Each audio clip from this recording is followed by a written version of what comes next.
There's something so terrifying about trusting yourself before you've given it a chance. Like, it doesn't matter how many times you hear, you got to trust yourself, trust yourself. Eventually something clicked for me that made me go, if it's true for them, it's true for me. What if I can actually trust myself? I actually remember the moment I had that, and I decided, well, it's real risky. I can trust these people's wisdom for themselves, but like for me, it's risky, but I'm going to give it a try. From that point on, I was just hooked. Hey there, fellow rebels. Welcome to #ActuallyICan, the podcast where we say a hearty hell yes to designing life on our own terms. I'm Katie Ripp, a lifestyle coach, business mentor, and serial entrepreneur, here to guide you through the wild ride of defying what society expects of us and embracing our authenticity. On this show, we dive deep into taboo topics like death, money, spirituality, entrepreneurship, unapologetic self-care, and personal development, all while swearing and laughing along the way. Expect down and dirty conversations, plenty of humor, and a whole lot of exploration, leaving you feeling empowered to be your truest self. Whether you're craving a good laugh, seeking unconventional self-care tips, or simply looking for some camaraderie, you've come to the right place. We only get this one short life, so buckle up and let's design yours on our own terms. Ready to dive in? Let's go!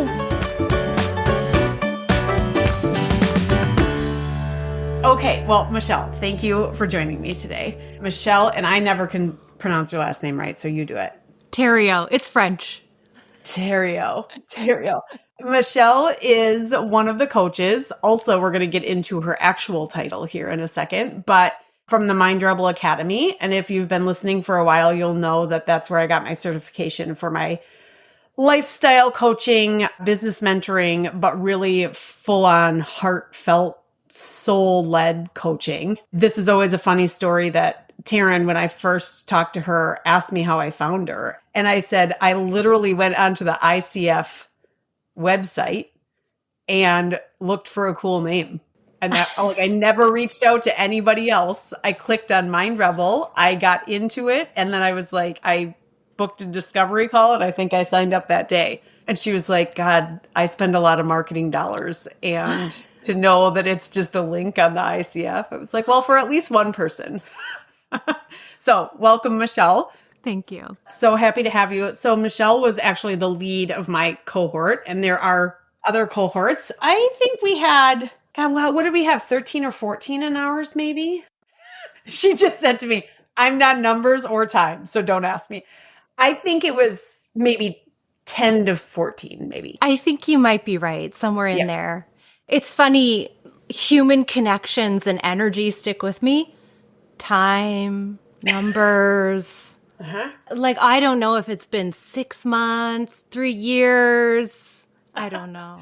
Well, as a matter of fact, the MRA quote of the day was from Maya Angelou, which was, you'll never remember how someone, I'm going to butcher it, but you'll always remember how they made you feel. Yeah. So obviously that works for you. Yeah. Yeah. So today I would really love to get into, well, one of the things that's so fascinating to me is I didn't really actually know that much about coaching before I got my certification. Curious if that's common. Or even if you have that stat or if it matters. You know what? I have seen two really distinct camps. There's the camp of people who have been researching coaching for a long time. They've been on the ICF website searching in a very different way than you, and they've been comparing schools, and they know enough about coaching and the ICF that they kind of know what it is. But there are so many people, Taryn included, who went into coaching without actually truly understanding what it was. Same. You know, I'm going to tell one of Taryn's stories for her, but she got into coaching because she thought, I give such good advice to my friends. She was the go-to person. Friends would come to her. Yeah, people would come to her and she would give them advice. And she thought, I am so good at giving advice. I'm going to go into coaching. And I don't know, like a week, 2 weeks, a month in, it became very apparent and it was very explicit. Coaching is not about giving advice. And she had a small little moment of, what am I doing here? That's not what this is, you know? But I'm sure without skipping too many beats, the mind says, oh, this is what I'm good at. But in truth, you're good at so much more. There's an energy to coaching that, you know, I think she picked up a couple steps later and thought, oh, yeah, no, I am meant for this. I am good at this. Yeah. She also does give great advice, right? Like you can be two things. Oh, yeah. I went into coaching without ever being coached, not knowing what it was, and also feeling very ill about the word or the phrase life coaching, which this has been a topic of conversation among our cohort, between you and I, probably between my other coaching friends that have sort of now become like a part of my own community straight from the MRA, which I always think like screams so much about the actual institution that you come from if you can bring people with you, right? Like if now, you know, Catherine and Angie have both been on the podcast and they are a staple in my life now. And I always think that speaks volume, because I've been to other workshops where, you know, I don't have any connection to it at all. And then a really great other workshop gave me my best friend and business mentor and spiritual guide and this entire like human that I connected with that I wouldn't have connected any other way. So, but in talking with both of them, they both have a different experience, of course, of coaching, but that life coach, I mean, everybody's got a different thought process when you hear life coach. One of the things that I hear often, and I would love to hear your opinion on this and or what your thoughts are, is my life has to be perfect in order to be a life coach. Yeah. Also, the MRA, which stands for the Mind Rebel Academy, if I didn't say that already, and we're going to leave all of this stuff in the show notes because I highly 11 out of 10 recommend. But also this kind of coaching isn't industry specific. It's just coaching. Yeah. And like heart-led, soul-led coaching, which you can apply to any industry. I mean, I apply it in my business mentoring, which allows me to give advice. Yeah. But, you know, the health sector, the photography sector, the creative content sector, that sort of thing. So when you hear life coach, or you hear coaching at all, or you come up against that from people, tell me what your thoughts are about that. By the way, Michelle and Taryn have their own podcast. It's amazing. It's been on hold for a little bit, but that now you're back. Yeah. And they have an amazing episode that's called The Wild Wild West of Coaching. Yeah. Fascinating. Yeah. So we're going to like just skim the top of this, but I'm going to put this in the show notes and I will make sure to share it. It's one of the greatest podcasts about coaching of all time. Oh, thanks, Katie. Yeah.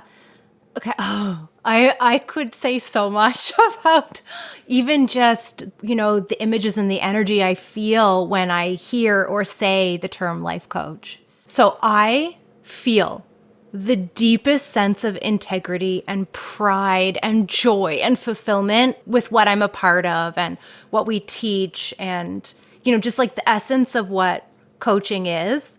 I have the warmest, purest appreciation for it. Like the definition of, like integrity and pride. And I'm a part of this and I love that.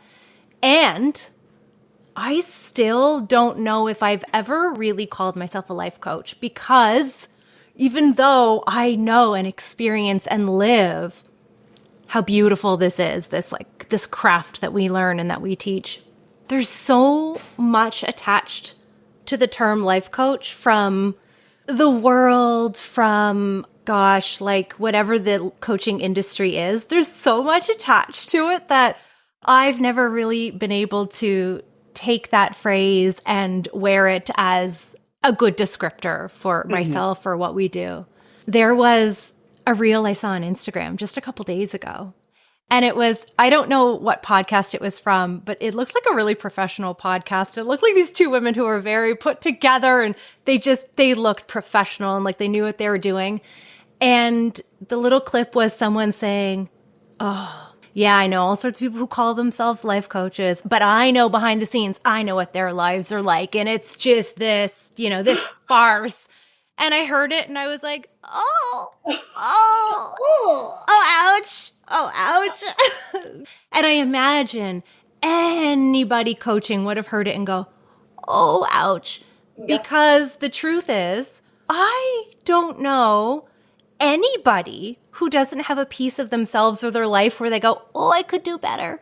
Oh, that's not figured out. Like, who doesn't have that? Who doesn't have a piece of their life or their world or themselves that they think, I could do a little work? What a farce. Well, first of all, what were those ladies doing? I was scrolled. I was like, keep going. I'm following. Yeah, please don't give me any more attention. Yeah. That part to me is so hard to swallow. And if you would have seen our faces, I mean, it is a little bit of a sting. And certainly for me, I've tried on 50 different names for what I'm doing. I've tried business mentor, I've tried lifestyle designer, I've tried lifestyle coach, I've tried all of these things. But in the end, I'm at a space now that I think the information that I'm putting out is enough for me to be like, I don't really care what you call me. Mm-hmm. Also, the perception that somebody's life has to be perfect in order to be a coach is just, it's just so ignorant. Mm-hmm. I think part of the thing that makes amazing coaches amazing is that they are relatable and they are vulnerable and they don't need to share their whole lives necessarily, but like, I get it. It's why I did it. It's why I had the calling, so I could help somebody else. And usually that comes from some sort of experience in what you want to help with. Do you get that a lot? Do you get that from when people are curious about the MRA, are they like, am I coming in to be a life coach? Are people confused? I mean, I know your messaging is really good, but that's because I've been on the other side of it now and I know what it looks like to hold space for people. Because that's really what we are, as space holders. Yeah, exactly. And what I've discovered as midlife women is, where do you get the space to be held for you? Mm-hmm. Yeah. Where? I mean, very few places do you get actual space held for you. Therapy? Maybe you do. Maybe. But this is different to me. Yeah. It is different, by the way. Coaching and therapy are very different. But curious about like when people come into the MRA. Yeah. I feel like this really connects to what we were saying about, the fallacy of coaching is about just giving the best advice, right? So I think this perception that a life coach needs to have their life perfect and all together in order to be a great coach for somebody else, I think is really connected to the idea that what a life coach is doing is giving advice. If coaching was really about just giving someone prescribed method, all of these steps you follow exactly, then maybe it might be true that the person giving this advice, giving these steps, giving this method should be able to implement and prove it in their own life. Like maybe that's true, right? But because that's not what coaching is exactly like you said, the art of holding space for another. And there's so many purposes and uses and things you can do inside of that space, right? You can explore what's challenging. You can find the clarity you're looking for in any realm of your life. You can brainstorm and vision. You can process. You can challenge beliefs. I mean, the list is endless what you might choose to use the space being held for you for, because that's what coaching is. There are actual skills you can develop. There are muscles you can strengthen that allow you to get better and better and better and better at providing that space for somebody else. And what happens is that coaching enriches you, but the space being held for someone else is about whoever's in that space is the one flourishing. That's where the flourishing is. And, if you're doing something you love, like I said, coaching someone else gives you benefits as well. But you are holding the focus on someone else. and their life. And I think coaching should be judged on the quality of someone's coaching or how good they are as a life coach. You should judge it on what's happening inside the container that they're holding for somebody else. Are they flourishing? What kind of transformation is that space they're holding? Is that giving for the person being held inside that space? It's almost like if you were to judge a plumber or like a carpenter on the renovations in their own home that they might not have gotten around to yet. Yeah. Shoemakers' children never have shoes, right? Like my husband is in the trades and we have trim all over the place that's not up and whatever, but nobody doesn't hire him because they are aware that we don't have granite countertops in our upstairs bathroom, right? Like a very great analogy. Yeah. One of the challenges I've come up against is it's so hard to explain that container or explain that space to someone or quote unquote sell that space until you get in it. Yeah. And then it's sort of like, I just need you to sit down. I just need you to sit here and I need you to be a little bit open. So like, just give me a little bit of a crack that we can start, peeling back the layers or opening the door a little bit. And then that's where the magic is, right? Like in the space, in the container, like you said. Yeah. But that's hard to sell. It's hard to get people in the door because there's lots of skeptics and you have to be sort of up against the man all the time and up against like, what is this actually going to do for me? Or what is my transformation? Or what is my, we've been sold all of these things on coaching and what's your offer? What's your transformation? What are you promising people? And one of the greatest answers I've heard is actually from you, which was like, I'm promising an exploration. That's enough. And somebody who gets it will get it. It will be an amazing transformation if you allow yourself to do it. So it's been one of the greatest joys of my life to be able to hold that space for people.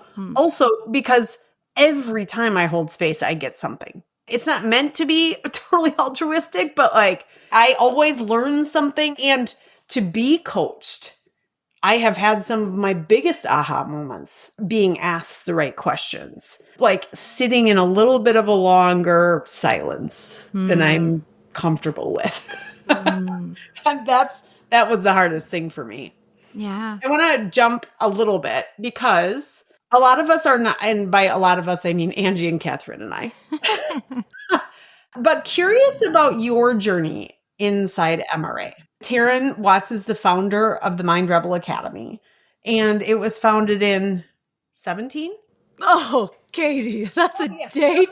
I don't know. Well, I think maybe it was 17. She can correct us if she wants. That's the right ballpark, though. Okay. Yeah, because it was well before the pandemic. So tell us like your story. How'd you come on? I would love to hear your journey because I haven't heard it. Oh, gosh. Okay. Well, Taryn grew up very good friends with my cousin, who's like my best friend since I was born until adulthood.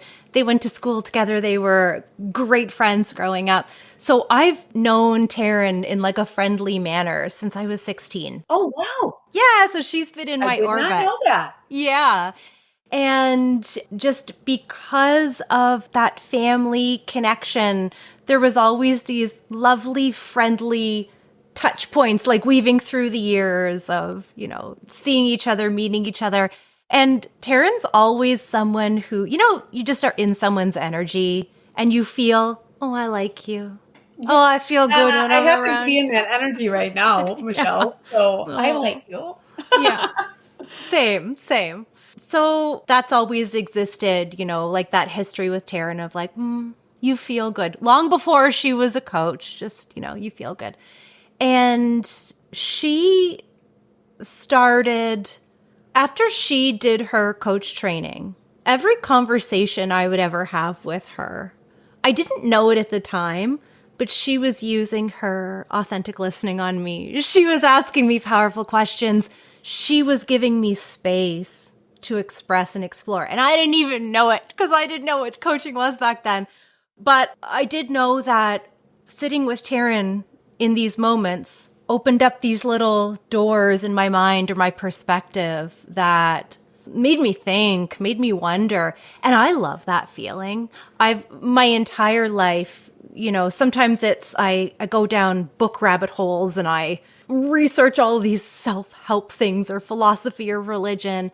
And so I love that feeling of, ooh, you just opened up possibility for me. And so I think I probably started associating her with that. And then she started running retreats and visioning nights. And I thought, ooh, yes, I'll come do that. And, I remember one retreat I went to, and of course, actually, maybe every retreat I ever went to of hers, there's tears, there's ahas, there's release, there's like epiphanies. And I would just walk away feeling like this. I love this feeling of new possibilities opening up, old weights falling away. Can't get enough of that feeling. And so when she said, hey, I am starting a coaching school. I thought of you. Are you interested?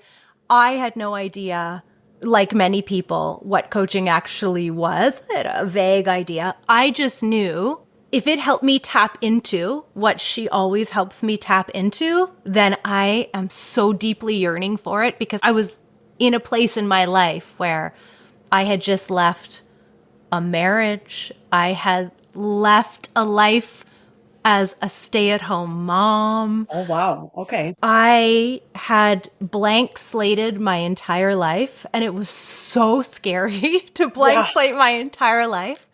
But there's this thought that fueled me, and it was, if I just blank slated my entire life, then what I build on it better be so damn good.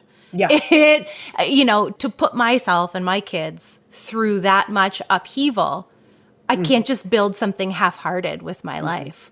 And so the stars aligned with the timing. There was nothing I yearned for more than to know myself, know what I wanted for my life, and just to feel connected to those things that, regardless of what my mind said, just genuinely felt so good. It feels so good to get clarity. It feels so good to release the shoulds and anything that constrains you. Yeah. And like those take me to the doors of stepping into the MRA and going through the exact same process that you did, in its first iteration, and being transformed by it. I loved that I could learn the coaching skills and give that to somebody else and feel really like, oh, I'm good at this. I can do this. I loved that. But that doesn't even compare to what coaching gave me selfishly by holding space for others over and over and over again. And in every coaching session, I would mentally prepare myself, especially at the beginning, and say, okay, they have the wisdom. Okay, they have the wisdom. I'm going to follow their lead. Okay. Doing that over and over and over again. And watching these conversations and also these people's lives get better and better and better the more they trusted themselves. Eventually something clicked for me that made me go, oh, if it's true for them, it's true for me. Oh, what if I can actually trust myself? And that, I actually remember the moment I had that. And I decided, well, it's real risky. I know I can trust these people's wisdom for themselves, but like for me, it's risky. But I'm going to give it a try. And it sounds so like cliche and cheesy to say life has never been the same, but it really hasn't. Yeah. My entire operating system is different. And from that point on, I was just hooked. And some part of me, my brain didn't know how I wanted to be a part of the MRA, but some deep unknowing, some deep instinctual part of me just knew, oh, this is the orbit I'm in now. And I'm not leaving. This is where I am. And oh gosh. And so I've stayed, and my presence grew into a role, and that role has continued to evolve. And it's been, oh gosh, I know I'm skimming over a lot of details, so tell me to backtrack, but that's the big picture of my entrance into the MRA. I was just talking to another gal who moved to Australia right before the pandemic. Long story short, this is going to be very similar to your story probably, is her grandmother died while she was gone, right? Like she couldn't get out of Australia. And she said, I'm going to do this. This is my, like, actually I can moment, and it better be worth it, right? Like if I missed this, I'm going to make a go of it because it's got to be worth it for missing saying goodbye to my grandma. Same idea, right? Like this has got to be worth it. If I just blew up my entire life or not erased, but like cleared a slate for myself, this has got to be sort of worth it. And we've got to go all in on this. And we've got to, I talk to so many people that feel that way, except the trust part. Like the trust part is so fascinating to me. We will trust everybody else before we trust ourselves. So you said two things. One was trust, and then the other one was intuition. How much of that has been like key factors in what you do? I'm drawn to trust first. Learning to trust myself is everything. I go the wrong way every time when I don't connect to myself and then trust myself. It's everything. It's absolutely everything. I look back before I heard my inner voice and trusted my inner voice, and I see that my life was a shell of a life. And I don't mean that in like a depressing way. My life was fine. I had happiness. You know, it's not super like depressing, but it's a shell. There was lacking so much true life force energy, lacking so much, just a true shell. And I think back to all of those moments in my life through teenage years and young adulthood. And I think about all of the moments of anxiety and all of the moments of depression and all of the moments of just feeling so lost and disconnected from myself. And I asked myself a million times throughout my life, what am I meant to do? What is my purpose? I don't know. And I see how empty my life was without myself, without myself. Discover the Mind Rebel Academy, home of the revolutionary Mind Rebel method, a groundbreaking approach to unlocking your inner wisdom and living in alignment. Experience the method for yourself as our gift to you. Visit themindrebel.com/experience the method to begin your journey today. Two of those things really like jumped to me as like alignment. My body also loves to tell me when I'm out of alignment. Like she's real good at it for lots of reasons, right? Like that's when I have anxiety. That's when I feel guilty. That's when I have some sort of physical manifestation of like, something's not right here. So you said before, like there's a feeling, right? Like or a little inner voice or whatever you like to call it. A feeling or a voice that you're listening to, you hear it. And then there's a time to trust it. But I feel like, and maybe this wasn't your experience, but for me, I heard that voice forever. But until I started to trust it and until I started to really align, I didn't change my life until then, until I really started to trust myself. And people ask this quite a bit or did before, like when we had a lot of businesses going and we had, 42 irons in the fire. They're like, oh my God, how are you guys doing this all? Because Dale and my husband and I were doing it all together. And I said, we just like always trusted each other. Like we just trust that we're going to like figure it out. And that has always worked for us. We just really trust that we're going to be like in each other's corner. But that didn't really hit home for me until I started trusting myself. And trusting myself in like, oh, I know what my values are now. And if I'm not in alignment with them, my body will tell me, and I am listening. Yeah. Because anytime that I've like fallen off the path, or like, we talked about this a lot in the MRA, right? Like where you're sort of like on this path and then you like sort of go out into the ditch and then it just brings you back, right? Like I'm just going out into the ditch less and less, but I was living there for a long time. I could see the path. I just couldn't get out of the ditch. And I think that was the piece of trust, the trust piece, when I finally started to trust myself. Yeah. One thing I'm aware of as we're talking about this is now it's so obvious to me and to you right now that we've practiced the muscle of trusting ourselves, we've actually tried it out, proven it to ourselves, that connection's really strong and clear. Now I don't doubt it. Now you don't doubt it. But I'm so aware that I heard that a million times when I didn't trust myself and it didn't penetrate. Mm-hmm. There's something so terrifying, I think, about trusting yourself before you've given it a chance. Like, it doesn't matter how many times you hear, you got to trust yourself, trust yourself. I can remember, there's many voices I've like heard inside or felt.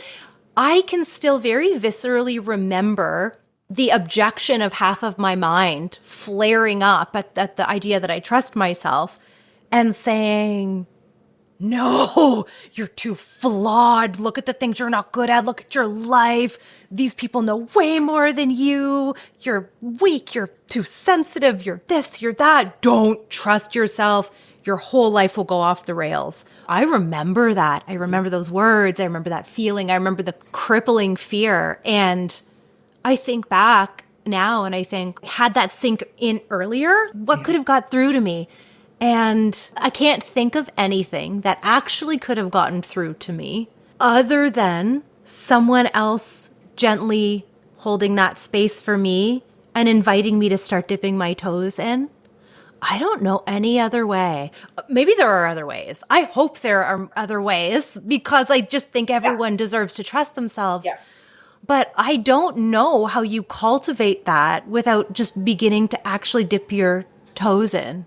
And through the support of others who are willing to hold space and not jump in and save you or not jump in and give you advice or not, just like holding that space and allowing, whether you're holding your space for yourself or someone else is holding that space for you. I don't know how to cultivate trust without that. And there's something really powerful in surrounding yourself with people who also feel that way. Like, the cliche out there is, you are the sum of the 5 people you spend the most time with. Yeah. I would maybe say that's true. Maybe it's more like the energy you spend with, because time is time. Time's funny and finicky and fickle.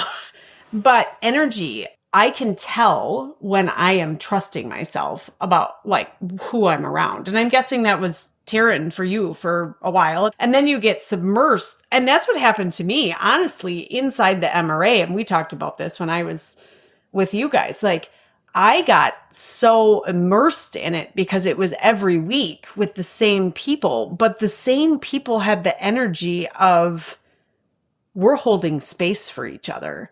And we're letting people fuck up. And we're letting people be themselves in a like completely judgment-free zone, learning how to do this for other people. So there's like something to be said about, a school or an academy or whatever that is, but to also feel like, wow, I can really be myself here. And it's because of the like company you keep. Yeah. Obviously you started there, like you took the leap, even though everything was like chirping in your ear, you actually took the leap. Was this a job? Was it a job right away? Was it something that you were being compensated for? Or was it like, hey, will you come on and try this with me? I'm just curious about like, how did that evolve? Because you are very much a integral part now. So over the course of this, you were the first iteration of the coaching school, and now you've like woven yourself into the actual institution. I'm so curious how that happened and if it was very gradual, if it was here's an aha moment. Yeah. I always love to see like people's journeys especially into at one point or another, this was Taryn's dream, but it's evolved into something so much bigger and broader and inclusive. And that's my perception of it anyway. Mm-hmm. When I think about, okay, like what was that path? What thread did I follow? I really feel the hand of fate in that path. To backtrack to when I was still in Coach Pathway, I was in the training. That was the first thing I had ever done in my entire life that I showed up for every single class. Same. I've never done that before in my entire life. Not only that, I didn't want to miss them. I didn't struggle with showing up. I actually genuinely wanted to get on the calls And that blew my mind because I thought I was very fundamentally flawed in such a way where I'm like lazy, uncommitted. I don't follow through. I have really weird fears and anxieties and it cripples me and I can't function. I thought I am so flawed like that. And here I was without any effort or any trying, genuinely wanting to show up. I wouldn't have missed it for the world. And that really continued to amaze me and stun me. And I kept sitting back thinking, wow, is this going to like wear out? Like, this is still going. I still like it. Wow. And that was the first time maybe I experienced something like this as a kid that I don't remember, but this was my first experience of ever getting to feel something that actually resonated with me and I actually wanted to lean into, which is so sad that I was in my 30s before I got to experience committing to something and engaging in something that I actually liked. But it was the first. And that energy continued. So after I was graduated, I didn't think of it as a job. I just thought, I don't want to lose touch with this. I want to stay in the material. So I said to Taryn at some point, hey, if you need some help, just let me know. I'm like craving to open these books. I'm craving these conversations. I don't want them to end. Let me know. And at a certain point, I think she let me come into the next cohort as like an assistant. And I don't know, I actually assisted her. I don't know what I assisted with, but I was there for some kind of backup and I maybe helped her navigate the Zoom room and she could, bounce things off of me. And I just loved it. And I didn't think of it as a job. And I still didn't even really think about it. I probably had little thoughts of like, oh, what if this grew into something? But mostly it was just, I still just had that feeling. I want to show up and I don't know why. And I actually had other plans other than the MRA for what I imagined. Okay, the MRA is what I'm enjoying, but my plan for a secure future, I was finishing my psychology degree. Really? Okay. Yeah. And I was like, okay, no, but that's my plan. But I just like the being real job, here. right? Yeah. That's the real job. So I've got to keep doing that. But I like being here, so I'll keep being here. And Taryn had a family her brother had a medical issue. And this was during COVID and there was so much stress and so much fear and so much like worry in her family. And she had, actually it was a surprisingly little amount of time that she needed because she's just such a work focused person. But she had a week where she just needed to step back and take care of herself and be with her family. And I said, I'll teach class for you. I can do it. And that's how it started. And then from there, it was like, oh, I think before that, she thought, I don't think it ever occurred to her. I think she thought, I have to do this all. Yeah. And then the universe forced that experience. I don't think anyone would have thought of it. But she sat back and it happened and I held it. And Miranda, did you meet Miranda in your cohort? Mm-hmm. Yeah. So we held it together. It wasn't just me. It was Miranda and I. We held it. And she got to have the experience of, they didn't drop it. Oh, what else is possible? Mm-hmm. And then it became a role. And then it was, maybe I'm letting go of the psychology idea. Maybe I don't want to be a child psychologist after all, because this is what feels good. What if it's actually possible? And clearly it was, right? Yeah. Did you finish your psychology degree? No. Yeah, girl. No. I'm into that. I said same before, but I think I told you guys this, that I've been through lots of expensive courses. And I barely finished high school because I couldn't go to class. It wasn't that I wasn't like capable. It was like I couldn't go. Nothing held my attention long enough. And to have a 13-month weekly class with homework and things to do outside of the days hold my attention that long says something. So that part's super interesting. So were you her first quote unquote hire? Yes. And Miranda. And Miranda at the same time. Miranda at the same time? Okay. Yes. Miranda and I, we supported each other. There was no role, we just started creating it. Yep. It was the coolest. We probably got to have an experience that not many people have, because getting to work with Taryn is probably not the average experience, because she is like a master coach through and through. And without even being consciously aware of it, she brings that entire coaching perspective of curiosity and really listening to someone else, really like seeing and holding space for what wants to, emerge and evolve in somebody else.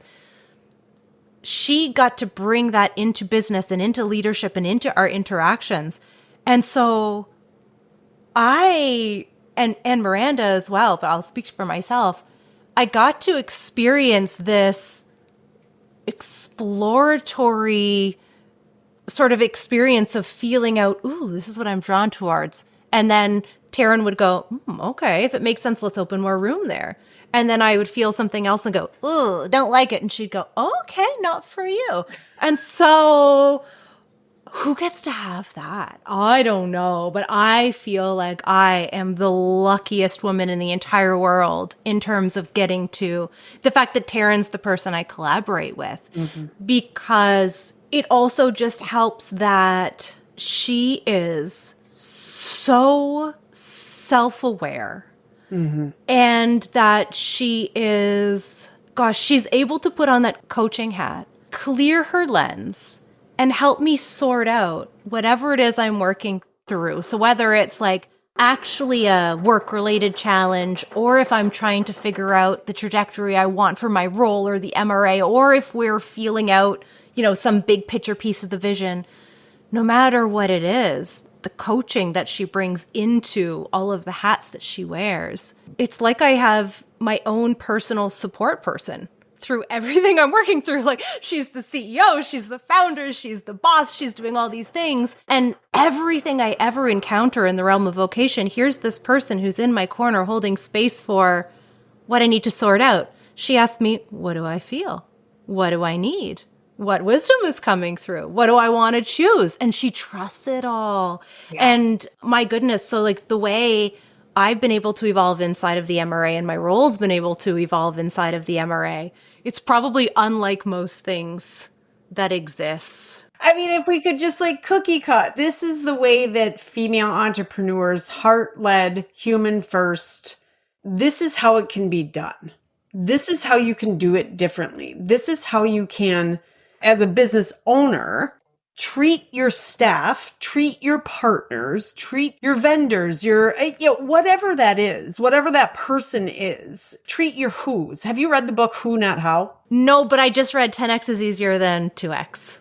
Yes. So Who Not How, fascinating. But same, like, if you can trust that everybody's got the right intentions and we're gonna fuck up, there's no doubt, but get people in the jobs that they're meant to be in and let go of the rest. And also know that just because you don't like a job doesn't mean there isn't somebody out there that loves it. I don't even know what a good example of the thing. Well, I don't like to do laundry. That's clear. But like in my jobs, there are certain things that I'm not good at operations. I just am not good at it. I wish I was. I'm just not. And so I hired for it. And the ability for me to step back and do the things that I'm meant to do while the people that are meant to do what they're meant to do are doing the things that I don't like to do and I'm paying them, it's amazing. It's like this beautiful, like when things just like shift into place. I kind of feel like if you just like brought all the continents together, like they'd sort of shift into place. That's how it feels. And I would imagine that's how Taryn feels as a founder is, wow. And probably she was able to, and until stuff like that happens where you have to step back, you cannot do this on your own because you have to step back. A medical emergency. You've burned yourself out and now you're down for the count. You have a family, whatever it is that takes the place of, we're not saving babies here. Like, this is just a job. I have to actually do something for somebody else or something else. And then you have people like you and Miranda that step in and just like figure it out because it's all the right intention. It's like a beautiful level of trust. Yeah. And then the trust, I think, to me, it just keeps getting like, I don't know, is it deeper and deeper? Like the more I step back, the more I let go, the more I can watch them shine or realize like, you don't like that. You don't have to do things you don't like. I'm not going to make you do things you don't like. We can find somebody to do things you don't like. Because if you don't like it, you're not going to do it very well. Yeah. Do you notice a difference between being able to assess, like with your employees or the people you work with, seeing the right who for the role? Like, do you notice a difference now about your ability to discern? Yes. Or the questions, like unfortunately or fortunately for them, they're constantly getting coached. Like I have a powerful bank of questions just like lodged in my head, and I can catch myself and be like, no, that she's not ready for that. Or like, this isn't the time and place for that. But I can pretty much pick out I don't know if I like pick it out, but I can pull some things out of people, out of staff that I never used to be able to. Partly because my rebel mind would get in the way, right? I would be fearful that if I said something, if I did something, and instead I approach almost everything out of curiosity now instead of mind reading of like, tell me what's going on. Like, is this about something here? Is this about something at home? Tell me what's going on. Where are you feeling it in your body? Which always used to be like a weird question to me. And now it just like rolls off my tongue. I'm like, tell me, like throat, stomach, shoulders, like what's going on? Tell me what's going on. And I primarily work with women. So we own a coffee shop and an ice cream shop. So all my managers are women, all different ages though. And I find that powerful question bank was such a huge resource for me. And I use probably 20 questions off of that list of 100 maybe, but religiously, where it just makes me a better might be a stretch. It makes me the founder or the boss that I want to be, which is different than what I thought I had to be. And we mentioned this a little bit before we got on here. Like, I want to do it differently. I want to show people that businesses can be very successful if you are leading with heart, period. Yeah. I want it to look different. And so whenever I find somebody that's really being heart-led with their business, now, are there logistical things? Yes. Do I have to pay bills? Yes. Like, yes, am I doing everything I want to do all day long? No, absolutely not. But when you see other women doing it right and making money and doing really good things with the money that they make, it's sort of like a breath of fresh air. And that's how I feel about the MRA. And I don't even know that much about the business, but it doesn't really matter. I don't think it really matters. I think it's really the integrity that comes through in the messaging and the vulnerability you guys have and the ways that even the admin there are very, like the messaging is very, I don't know. It's just so interesting. Like, I think my credit card got hacked one month and I missed a payment for my tuition or whatever. And Dawn reached out to me and she was like, is everything okay? Are you like, Aww. It was just like it wasn't the, hey, you missed your payment, you need to get your shit together. It was like from a place of like, is everything okay? Yeah. Can we help? It was just like the sweetest. I don't know. There's ways to do that. And we've all been in those situations where there's like ways to get things done that don't have to be fear driven. Mm-hmm. And I think now, especially, right? Like, you're in Canada, we're in the United States. So thank you for being willing to talk to me. But, like, we've got lots of fear on TV and fear everywhere right now. And it just doesn't have to be that way. So I think that to like see it done differently is so important for anyone thinking about a business, anyone inside a business. Like, this doesn't feel right. Something doesn't feel right. Something doesn't, like I can't trust myself in this space, then something needs to change. And either asking yourself the questions or getting coaching. And that's a wrap on today's episode. I hope you enjoyed diving deep into the world of living authentically with me. Before you go, don't forget to connect with me on Instagram. Shoot me a message at Katie Ripp. I'd love to hear your thoughts on today's episode and connect with you further. And remember, if you want more details on today's episode or just want to explore more about designing your life unapologetically, head on over to my website at katieripp.com. There, you'll find all the juicy details and resources you need to keep the inspiration flowing. Lastly, if you'd like to join me on the show, whether it's to tell about your experience of designing your own life, to share your expertise, or if you'd like to participate in lifestyle coaching live on air, don't hesitate to reach out. Your story could inspire countless others on their own path to living authentically. Thanks for tuning in. Until next time, keep living boldly, designing your life, and remember, #actually, I can.